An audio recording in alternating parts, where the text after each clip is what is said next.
what we're wanting to find out is, how do I build the best audio solution? You know, that's what you guys are here to know. That's what you want to find out.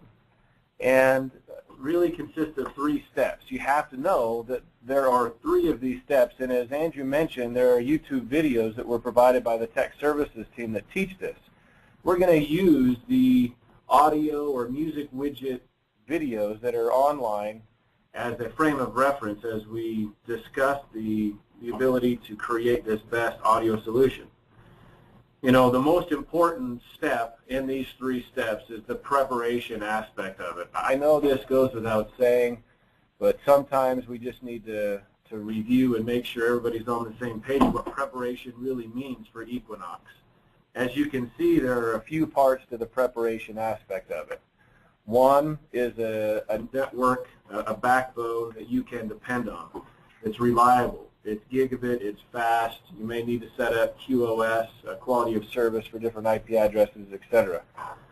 The next part is going to be choosing and working with your premier partners and the Vantage objects, Vantage products. What are you going to be using inside of the project?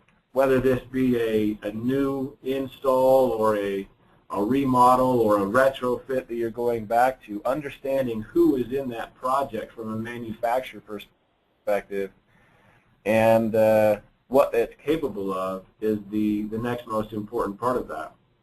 And then figuring out what the mix of products are going to be from an interface perspective will be. Are we going to use standard keypads, 4.0 keypads, tablets, 7.3, in-wall touchscreen? So those 3 parts together are going to comprise kind of that preparation aspect of it. Let me share a quick story with you guys. Just recently, we were working with a dealer and a project that shall remain nameless, where as we were working with them on this Equinox project, there were all sorts of issues that were kind of baffling to us. We weren't sure what was going on. Drivers would work and then they wouldn't.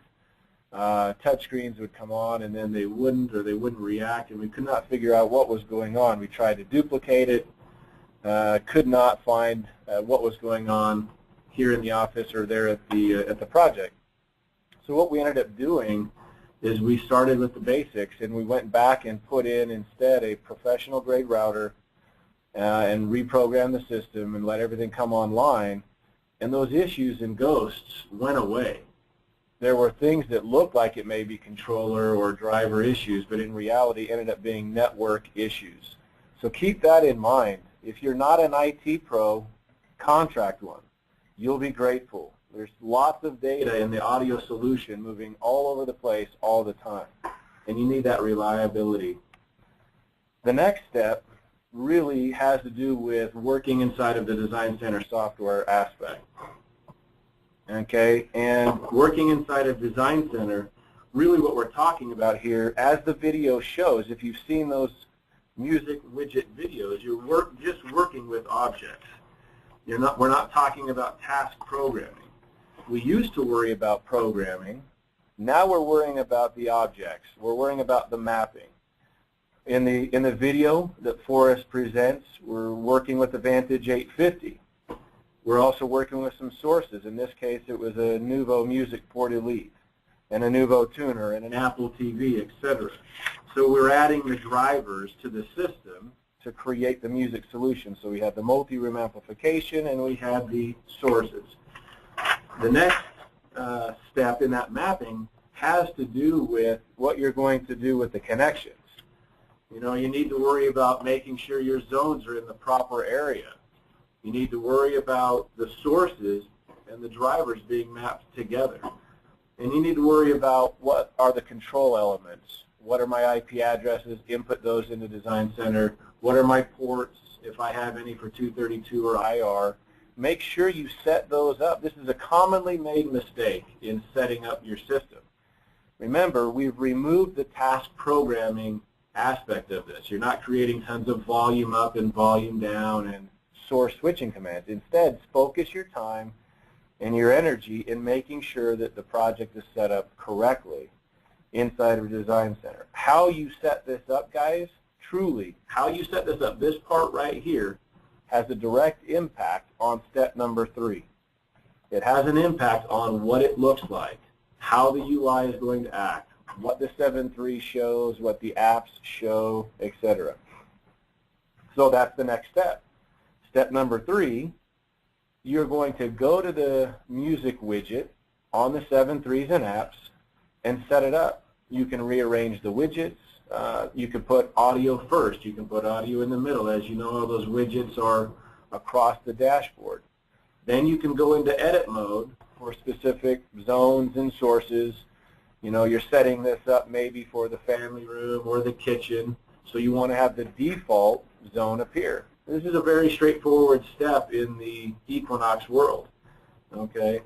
Then the next step will be creating profiles. Profiles for users, perhaps for the space that you're working on, and each 7.3 or app can have multiple profiles. This is a real differentiator in Equinox. So we won't spend time talking about how you do this or what it looks like. Go to the videos, go online, take a look at this, and see what your options are if you're not familiar with setting up profiles in edit mode in here.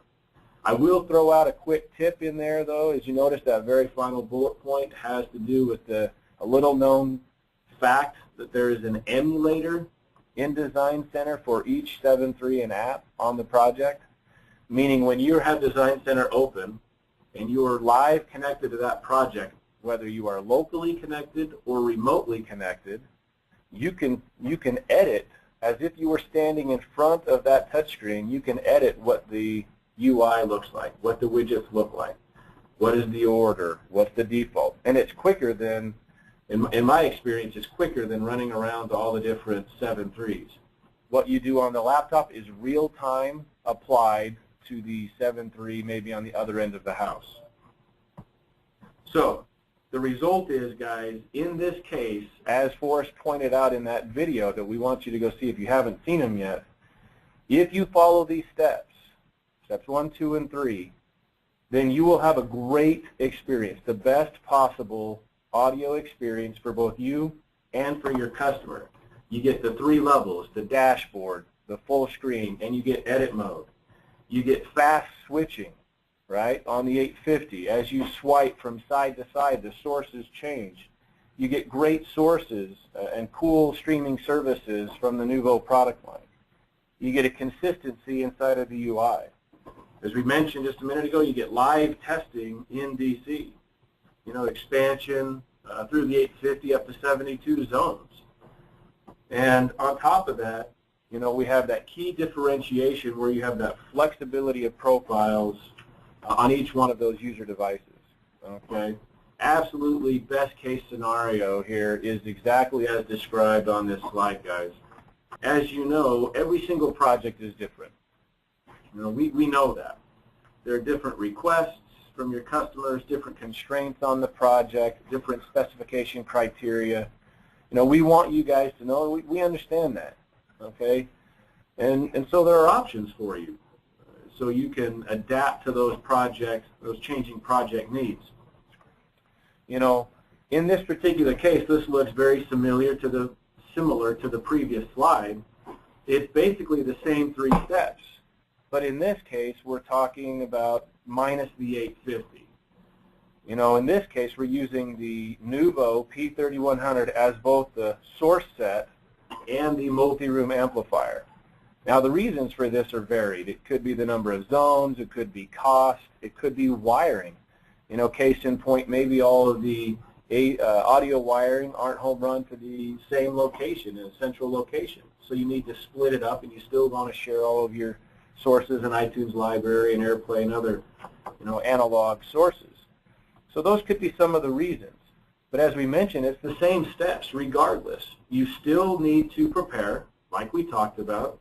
You still need to go into Design Center and map all of the objects together, zones and sources, put them in the rooms, and then you still need to go to each of the devices for Equinox and set up the widgets. Go into edit mode, just like we talked about. Now, as Andrew mentioned just a few minutes ago, we are releasing Update 1 today. That's got a ton of great new capabilities specific to the audio solution that we're talking about. Now, you guys, is everyone awake right now for a minute? So, do you guys remember that movie Ghostbusters? So in the movie Ghostbusters, you remember what they can't do? They can't cross the streams, right? Or that's going to be bad. That's when they're fighting the final battle. Well, we're not like Ghostbusters, guys. We actually can cross the streams. What I mean by that is, unlike any other company in the industry, with the Nuvo Player series, we are the only ones to support what's called cross-matrixing, or simplified source sharing. Not AMX, not Crestron, not C4, not anybody can do what we can do with the Nuvo Player, where you can share sources across zones. In those worlds, and when we released, actually, we were in the same boat in a 1-to-1 ratio. One zone, one stream. It was locked together. Now we can get past that. Okay, we can support any of the streams in any of the zones. Now, there is a trade-off. As we mentioned, this isn't the best scenario, but this is still a very good scenario. One of the issues that we find with this particular system or solution using the 3100 or the 3500 only is that there is some latency inside of the UI when you are trying to change sources. When you swipe, you're asked to actually join the group. And that's just part of the Nuvo convention. That's the way their system works, and that's fine. So it's not as quick for some of your users. So that may be a problem for some, or it may be totally acceptable for some of your customers. We all know those customers that have that itchy trigger finger and, you know, want to press the screen and press it again and press it again. And in those cases, it may be a little bit slower for those who may need it. If they need quicker reaction time for source selection, you may want to choose the 850 over this, just so you're aware of it.